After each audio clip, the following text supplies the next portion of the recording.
나쁜 사람들을 잡은 연예인들을 알아보자. 장동윤은 2016년 웹드라마 게임회사 여직원들로 데뷔하였고 같은 해 볼빨간 사춘기에 우주를 줄게 뮤직비디오의 청량 훈남으로 등장하여 알려지기 시작했다. 다른 배우들에 비해 데뷔 계기가 몹시 특이하다. 장동윤은 데뷔 이전 2015년에 대학 동기들과 함께 편의점 흉기 강도를 검거하는데 기여한 공로를 인정받아 경찰 표창을 받았다. 당시 인터뷰 모습이 인물이 훤칠하다고 각종 온라인 게시판에서 화제를 불러 모았다. 이후 소속사의 제안을 받고 부모님, 관계자들과 많은 얘기를 나눈 후 연기를 시작했다고 한다. 2015년 한양대학교 경제금융학부에 재학 중이었던 그는 편의점에서 흉기를 들고 있는 강도와 마주했고 주인을 위협하는 상황을 빠르게 파악한 그는 기지를 발휘해 경찰에 신고하면서 SBS 뉴스에 출연하게 됐으며 장동윤은 전공 과목과 인턴십에 합격했던 사실을 전해 여성 출연진들의 호감을 샀다. 비키는 1997년 체리나를 중심으로 LA 출신 비키와 뉴욕 출신의 막내 지니가 합류해 결성된 여성 4민조 그룹 디바로 데뷔했고 대한민국에서 가장 정규 앨범을 많이 낸 걸그룹으로 총 8장의 음반을 발표했다. 당시의 젊은 여성 가수들처럼 청순과 섹시로 이분되는 컨셉이 아닌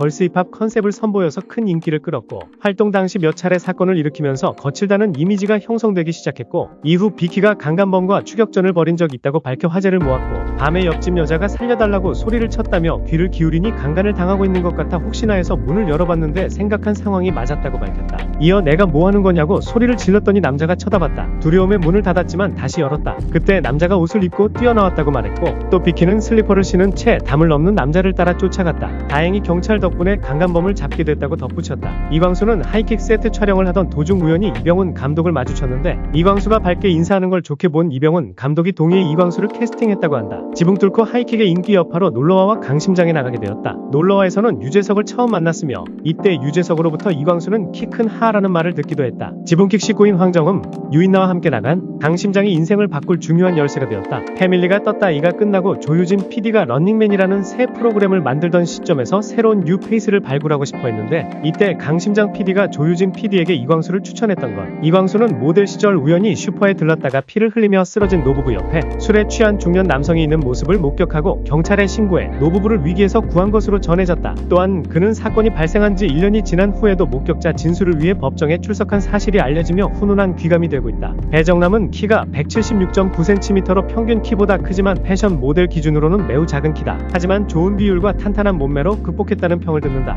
2000년대 일어난 몸짱 신드롬의 대표주자 중 한 명이었다. 모델 활동 초창기에는 일본에서 먼저 유행하기 시작해서 우리나라에서는 지리적으로 가까운 부산부터 유행을 타기 시작한 빈티지 룩을 개성있게 소화했다. 당시의 배정남은 이러한 스타일의 영향으로 그 당시 일본의 청춘 배우인 쿠보즈카 요스케와 닮은 꼴이라는 평가를 받기도 했다. 주변의 지인, 특히 류승범의 추천으로 배우로서의 커리어를 시작하게 된다. 강렬한 마스크와 탄탄한 몸매 때문에 상대적으로 액션 장르 위주로 많이 활동하고 있다. 배우로서의 연기력 자체는 그럭저럭 괜찮지만 말투에서 강하게 남아있는 경상도 사투리의 영향 탓인지 주로 말이 없는 캐릭터 또는 사투리 캐릭터를 맡고 있다. 이후 모델 출신 배우 배정남이 택시 강도를 붙잡아 화제를 모았고 새벽 2시께 영화 베를린 촬영을 마치고 매니저가 운전하는 차량으로 귀가하던 중 강도를 발견하고 제 앞에 경찰에 넘겼다고 말했고 당시 배정남 일행이 탄 차는 영등포 신화병원 사거리 인근에서 신호 대기 중이었다. 때마침 택시에서 한 기사가 화급히 뛰어내리며 강도야라고 소리치는 장면을 목격하면서 추격전은 시작됐다. 당시 배정남은 도망가는 강도를 차량으로 조용히 따라붙었고 골목길로 접어드는 강도를 차량에서 뛰어내려 맨손으로 제압했다. 곁에 있던 매니저가 경찰에 즉시 신고해 신병을 인도했다.